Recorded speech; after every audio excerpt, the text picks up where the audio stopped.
রান্নার পরে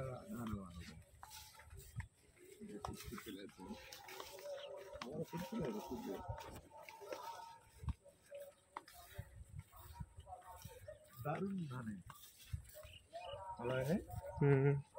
মামলা হিসেবে আমি সর্ষে খেয়েছি, 8 মণ সর্ষে পেয়েছি।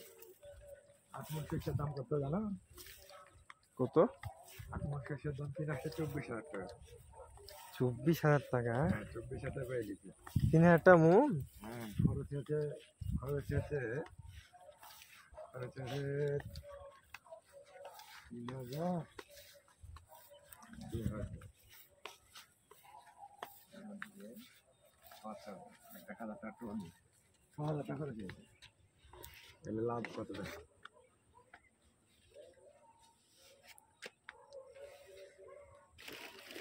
কালার বুস্ট করছে কত সেই হেভি লাগে ছবি। আবার